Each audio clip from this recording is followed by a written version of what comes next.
त्यासाठी आम्ही म्हणतो ना, testosterone is the king of the hormone. Okay, privacy भेटणं, Privacy फोर महत्वाचं प्ले आहे. करणं, Yes, न yes. करणं, या सगळ्या गोष्टी सुद्धा मॅटर करतात. सेक्स हा म्हणजे शिकवण्याचा विषय नाही किंवा ट्रेनिंग द्यायचा विषय नाही आहे, बरोबर.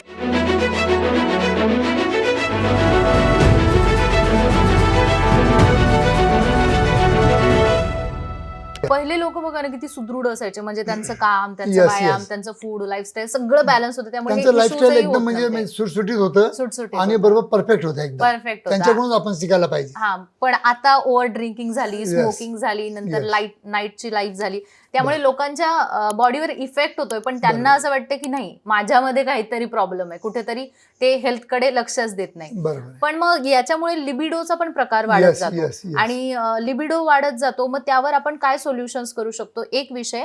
आणि दुसरा विषय असा की जे कमकुवतपणा येतो तो आपण कसा कव्हर करायला पाहिजे. नाही, लिबिडो हा म्हणजे खूप कॉमन म्हणजे प्रॉब्लेम आहे. आणि कारण टेस्टोस्टेरोन की पण कमी होतं. आपली जे सेक्स सायकल जी आहे ती आपल्या माइंड पासून तयार होते, okay, not from our private part. Okay, पण की पहिले आपल्याला थॉट येतात, पहिले आपण विचार करतो, ओके, मग आपण थॉट करतो, मग आपण काहीतरी इमॅजिनेशन करतो, मग काही आपण सेक्च्युअल इमॅजिनेशन किंवा सेक्च्युअल थॉट किंवा इरोटिक काही आपण जर हे केलं तर आपलं म्हणजे टेस्टोस्टेरोन सिक्रेट होतं. मग टेस्टोस्टेरोन मग पिट्युटरी ग्लँडला मेसेज देतं. ओके, मग पिट्युटरी ग्लँड स्टिम्युलेट करतं. पिट्युटरी ग्लँड जे आहे ते काही इतर हार्मोन सिक्रेट करतात. मग ते हार्टला मेसेज जातं. हार्टला मेसेज झाल्यानंतर मग रक्तवाहिन्या ॲक्टिव्ह होतात आणि आपल्या प्रायव्हेट पार्टचा रक्तपुरवठा वाढवण्यासाठी ही पूर्ण सायकल तयार होते. तर सर्व सायकल जी चालू होते ती आपल्या ब्रेनमध्ये होते. त्यासाठी जर लो लिबिडो असेल तर तुम्हाला प्रॉपर इरेक्शन मिळणारच नाहीत. त्याने जर लिबिडो चांगला असेल तर त्यांना प्रॉपर इरेक्शन मिळतं. But it's a long cycle, so it took lots of time ना. Yes, not long cycle. It can happen within span of few second also. Okay, so the next question is sir की आपल्या बॉडीमध्ये टेस्टोस्टेरोनची जी level असते ती कमी होते आणि जास्त पण होते, पण मग ती कमी झाल्यानंतर कशी ओळखायला पाहिजे.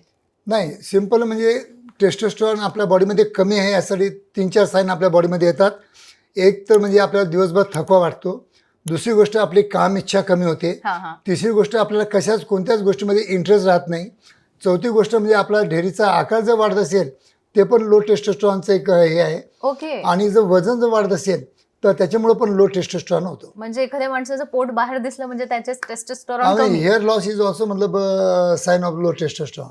ओके, म्हणजे प्रत्येक गोष्ट कुठे ना कुठे तिथेच कनेक्ट त्यासाठी आम्ही म्हणतो ना, testosterone is the king of the hormone. तो आपल्या बॉडीला युथनेसला ठेवण्यासाठी सगळ्यात महत्वाचा घटक आपल्या शरीरामध्ये असेल तो आहे टेस्टोस्टेरोन.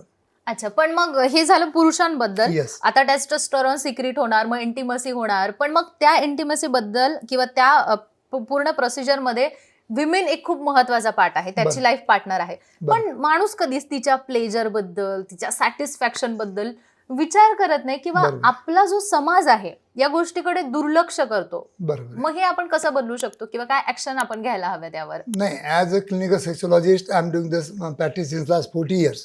ओके, मी माझ्या प्रत्येक पेशंटला सांगत असतो की कपल काउन्सिलिंग करणं महत्त्वाचं असतं. कारण की ह्या क्रियेतून दोघांनाही प्रॉपर सॅटिस्फॅक्शन मिळालं पाहिजे, दोघांनाही चांगलं ऑर्गॅझम मिळालं पाहिजे. त्यासाठी तुम्ही दोघांनी तयारी कशी करावी, तुम्ही फोर प्ले कसा करावा, मग इंटर प्ले कसा करावा आणि आफ्टर प्ले कसा करावा, या 3 त्याच्यामधल्या प्रोसिजर असतात. 3 स्टेप्स आहेत. तर या 3 स्टेप्स आता आपल्या ग्रामीण लोकांना माहीत नाही. आणि केव्हा आपल्या भारतामध्ये एक जागेच्या अभावामुळं फोर प्ले हा प्रकार वगैरे करू शकत नाही. केव्हा होऊ शकतं म्हणजे डायरेक्ट म्हणजे काही लोक म्हणजे बस इंटरकोर्स करत जातात.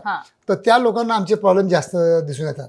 म्हणून माझ्याकडे बघा, तुम्ही जर बघितलं तर ग्रामीण भागातले खूप पेशंट जास्त आहेत आणि शहरी भागातले ज्यांना प्रिव्हसी आहे ते पेशंट कमी आहेत. आणि ज्यांना प्रिव्हसी नाही, मुंबई पुण्यासारख्या मोठ्या शहरामध्ये, ते पेशंट माझ्याकडे खूप जास्त आहे. म्हणजे प्रायव्हसी भेटणं, Privacy महत्त्वाचं प्ले आहे. करणं, न करणं, या सगळ्या गोष्टी सुद्धा मॅटर करतात. पण मग फोर प्ले जसं तुम्ही म्हटलात, काही लोक करत सुद्धा नाही, त्यामुळे मग ड्रायनेस असेल किंवा सेक्स करण्याची इच्छा न होणं किंवा तिला प्लेजर न मिळणं किंवा लिबिडो हा जो प्रकार आहे हे होतं. तर हे होण्यामागे कारण मग अगेन फोर प्ले वगैरेच असतो का. बघ, कोणतीही गोष्ट आपल्या लाईफमध्ये कोणतीही गोष्ट करायची हा, असेल, हा. बिझनेस पासून तर कोणतीही गोष्ट पकडली इंटरकनेक्ट तर सगळं इंटरकनेक्ट असतं की तुला प्रिपरेशन करणं गरजेचं असतं. किंवा तू एक्झाम देते आहे, तू एक्झामसाठी पण प्रिपरेशन करणं गरजेचं असतं. त्याचप्रमाणे जर तुम्ही जर सेक्च्युअल इंटिमेट होत असाल तर त्यासाठी प्रिपरेशन गरजेचे असते. आणि ते प्रिपरेशन महत्त्वाची म्हणजे त्याचा महत्त्वाचा भाग जो आहे फोर प्ले. जोपर्यंत तुम्ही प्रॉपर फोर प्ले करत नाही, प्रॉपर आपल्या पार्टनरला स्टिम्युलेट करत नाही, प्रॉपर तिची इरोटिक झोन तुम्ही स्टिम्युलेट करत नाही, तोपर्यंत त्यांच्या योनिमार्गामध्ये ओलावा निर्माण होणार नाही. आणि त्याच्यामुळं आपल्याला पण म्हणजे इरेक्शन व्हायला थोडा अडथळा येऊ शकतो आणि त्याच्यामुळे इंटिमेट लाईफ चांगलं होऊ शकत नाही. पण मग लोक यावर बोलत नाही, बरोबर आहे. म्हणजे आता सपोज मी विमेन आहे आणि मला त्रास होतो आहे, मला पेनफुल सेक्स वाटत आहे, पण मी त्या मुद्द्याबद्दल बोलत नाही. पण मग एक महिला म्हणून मी काय करायला पाहिजे त्याबद्दल? नाही, किंवा पार्टनरशी एकदम बोलणं तर होत नाही, कारण बरोबर आहे. सायकोलॉजी तितकी फ्री नसते, किंवा तो बरोबर. माणूस थकलेला आहे. कधी कधी ना कम्युनिकेशन गॅप पण असतो, की बरोबर. मला काहीतरी त्रास होतोय पण मी बरोबर. त्या समोरच्याला सांगूच शकत नाही. बरोबर आहे. मग अशा वेळी मी काय करायला नाही, पाहिजे? कम्युनिकेशन गॅप तुम्हाला कमी करावाच लागेल. स्त्रियांसाठी सांगतो मी, हा हा त्यांनी ओपन आपल्या पार्टनरशी चर्चा करायला पाहिजे. जर काही तुम्हाला त्रास होत असेल तर होऊ शकतं तुमच्या योनिमार्गामध्ये काही इन्फेक्शन वगैरे होऊ शकतात, तर तुम्ही तुमच्या गायनेकोलॉजिस्टकडून सल्ला घेऊ शकता. आणि ह्याच्यावर ट्रीटमेंट घेणं अत्यंत गरजेचं असतं, कारण की छोट्या मोठ्या गोष्टी असतात.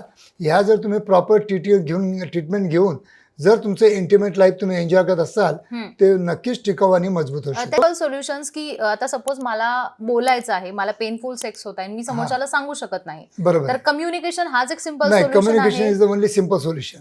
देर हे आर तुझ्या नो. म्हणजे पार्टनरला आणि तुमच्या डॉक्टरला हा, हे तुम्हाला म्हणजे इंटिमेट करणं म्हणजे करणं सांगणं गरजेचं आहे. पण मला जर समजा ते नाही जमलं तर मग माझ्या आणि त्या समोरच्याच्या मानसिकतेवर काही परिणाम होतो का यस त्याचा? यस यस म्हणजे कसं आहे की म्हणजे नेक्स्ट टाइम जर पेनफुल जर इंटरकोर्स असेल हा, तर नेक्स्ट टाइम जितकं आपल्या पार्टनरकडून आपल्याला कॉपरेशन पाहिजे तितकं मिळणार नाही. तिची काम इच्छा कमी होऊन जाईल, लो लिबिडो होऊन जाईल आणि तिचा म्हणजे ऑर्गॅझम जे म्हणजे त्या मिळण्याचे जे चान्सेस असतात ते कमी होऊन जातात. पण मग मला समजा बोलायचंय समोरच्याशी, तर मी कसं बोलायला हवं? Is there any way, is there any key, so is there any what can I say? काही अशा पद्धती आहे की ज्यात सोप्या मी समोरच्याला भेटेल किंवा त्याला मी सोप्या भाषेत समजावून सांगेल कसं मी बोलायला हवं? कारण बऱ्याच वेळा काय होतं ना, नॉर्मल गोष्टी आपण एकदम जाऊन बोलून जातो, बरोबर. भांडायला आपण पुढे असतो, बरोबर. पण सेक्स बद्दल बोलायचं म्हटलं की सगळ्यात आधी प्रश्न पडतो की समोरचा माझ्याबद्दल काय विचार करेल, मी बरोबर. बोलू की नको. बरोबर. पण मग हे एकदम स्मूथली कसं काय होऊ शकतं? नाही, यासाठी मी सांगतो की आजच्या म्हणजे मोठ्या शहरामध्ये इंटिमेट कोचेस वगैरे वगैरे आलेले आहेत. ओके. इंटिमेट म्हणजे क्लासेस घेत आहेत काही हा. लोक. काही पॉडकास्ट पण आहेत, हा. चांगले आहेत, चांगलं मार्गदर्शन करतात. काही लोकांनाच फक्त त्याची गरज असते, हा, नाहीतर सेक्स हा म्हणजे शिकवण्याचा विषय नाही किंवा ट्रेनिंग द्यायचा विषय नाही आहे. बरोबर आहे. पण काही लोकांना ती गरज असते, काही लोकांना बिलकुल झिरो नॉलेज असतं. त्याच्यामुळे आज इंटिमेट कोच खूप म्हणजे निर्माण झालेले आहेत. इवन दो सर आपलं जो चॅनल आहे, आपल्या चॅनलवर आतापर्यंत जवळपास 3 लाखांपेक्षाही जास्त आपली युट्यूब फॅमिली झालेली बरोबर आहे. आहे, बरोबर. लोकांचं प्रेम आहे, कमेंट आहे, ते आपल्याला येतात, ते भेटतात आणि असंख्य प्रश्न असतात. बरोबर. सो थोडक्यात सांगायचं झालं तर लोकांचे जेवढेही प्रश्न असतील आपल्या युट्यूब चॅनलवर त्यांना सगळी उत्तरं मिळतील.